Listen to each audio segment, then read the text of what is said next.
Assalamualaikum warahmatullahi wabarakatuh. Innal hamdalillah nahmaduhu wa nasta'inuhu wa nastaghfiruh wa na'udzu billahi min shururi anfusina wa min sayyiati a'malina. Man yahdihillahu fala mudilla lahu wa man yudlil fala hadiya lahu. Asyhadu an la ilaha illallah wahdahu la syarika lah wa asyhadu anna Muhammadan abduhu wa rasuluh. Amma ba'd. Berdirinya saya di sini ingin menyampaikan satu buah hadis Rasulullah sallallahu alaihi wasallam yang bertemakan awas rayuan setan.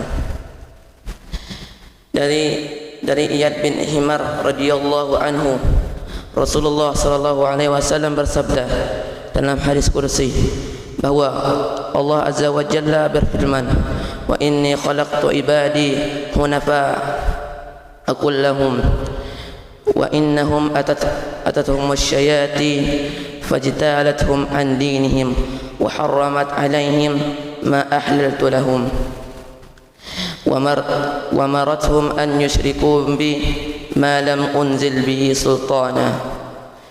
Artinya, sungguhnya aku telah ciptakan para hambaku dalam keadaan hanif, lurus dan cenderung pada kebenaran.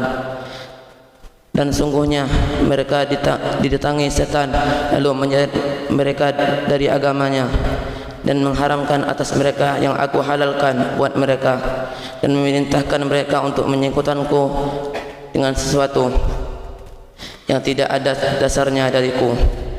Hadis riwayat Muslim nomor 2865. Isi kandungan hadis: 1. Ditegaskan bahwa setan akan selalu menyesatkan dalam menghalangi manusia agar tidak menempuh seluruh jalan lurus menuju kebenaran dan keselamatan. 2. Setan akan menjadikan kebatilan, kemaksiatan dan kesyirikan indah dalam pandangan manusia sehingga mereka terjerumus ke dalamnya. Hasan bin Saleh mengatakan, sungguhnya syaitan itu membukakan 99 pintu kebaikan untuk mengiring mereka agar terjerumus ke dalam satu pintu keburukan.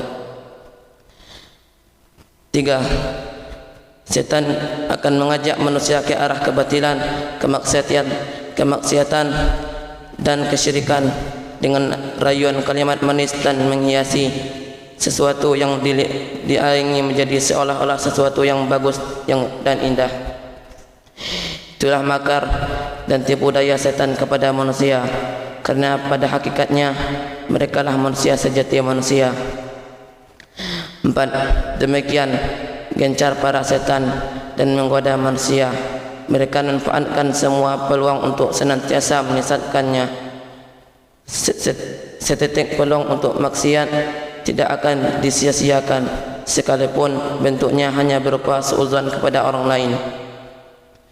Bahkan setan memiliki sejuta trik untuk merayu dan mengiring manusia ke arah kemaksiatan, kesesatan dan kesyirikan. Rasulullah sallallahu alaihi wasallam bersabda, sungguhnya setan mengalir di tubuh manusia seperti aliran darah. Saya khawatir dia akan membisikkan sesuatu di jiwa kalian. Hadis riwayat Bukhari nomor 2038 dan Muslim nomor 2175. Ayat Al-Quran yang berkaitan dengan hadis: 1. Allah Subhanahu wa taala berfirman, wahai manusia, makanlah dari makanan yang halal dan baik yang terdapat di bumi, dan jangan kamu mengikuti langkah-langkah setan. Sungguh setan itu musuh yang nyata bagimu. Quran surat Al-Baqarah surat kedua ayat 168. 2. Allah Subhanahu wa taala berfirman, setan itu memberikan janji kepada mereka dan membangkitkan angan-angan kosong pada mereka, padahal setan itu hanya menjadikan tipu belaka kepada mereka. Quran surat An-Nisa surat ke-4 ayat 120. 3. Allah Subhanahu wa taala berfirman, wahai orang-orang yang beriman, janganlah kamu mengikuti langkah-langkah setan. Barang siapa yang mengikuti langkah-langkah setan, maka sungguhnya dia setan menyuruh mengerjakan perbuatan yang keji dan mungkar. Surah Quran surah An-Nur ayat surah ke-24 ayat 21. 4. Allah Subhanahu wa taala berfirman, sungguh setan itu musuh bagimu, maka berlakukan ia sebagai musuh, karena sungguhnya setan itu hanya mengajak golongan agar mereka menjadi penghuni neraka dan menyala-nyala. Quran surat Fatir surah ke-35 ayat 6. 5. Allah Subhanahu wa taala berfirman, sungguh setan itu musuh jelas bagi manusia. Quran surat Yusuf surah ke-12 ayat 5. Sebelum kita tutup pembacaan hadis, marilah kita bermunajat kepada Allah Subhanahu wa taala. Bismillahirrahmanirrahim. Alhamdulillahi rabbil alamin, hamdan yuwafi ni'mati wa yukafi mazidah. Ya Rabbana lakal hamdu ya Rabbana lakal hamdu wa laka syukru kama yanbaghi li jalali wajhika wa 'azimi sultanik. Allahumma salli wa sallim ala sayyidina Muhammad wa ala ali sayyidina Muhammad. Ya Allah yang maha besar dan maha kuasa, kami memohon kepada Engkau ya Allah untuk para musyrif, orang tua asuh, donatur, pembina dan pengurus yayasan, pengurus pompes dan umat muslim dan muslimat. Diampuni dosa-dosanya, dosa besar, dosa kecil, disengaja ataupun tidak disengaja. Diberi hidayah agar dapat melaksanakan semua perintah-Mu dan meninggalkan semua larangan-Mu.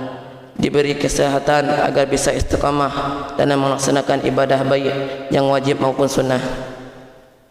Diberi rezeki yang luas dan berkah agar mau memberi kepada anak yatim dan duafa. Diberi kemampuan bisa bersabar jika menerima musibah dan pandai bersyukur dan pandai mensyukuri kenikmatan. Diberi keturunan qurrata ayun, keturunan yang saleh dan salihah. Rabbana atina fid dunya hasanah wa fil akhirati hasanah.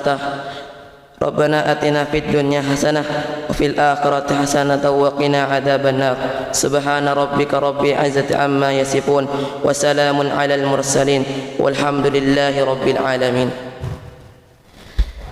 Assalamualaikum warahmatullahi wabarakatuh.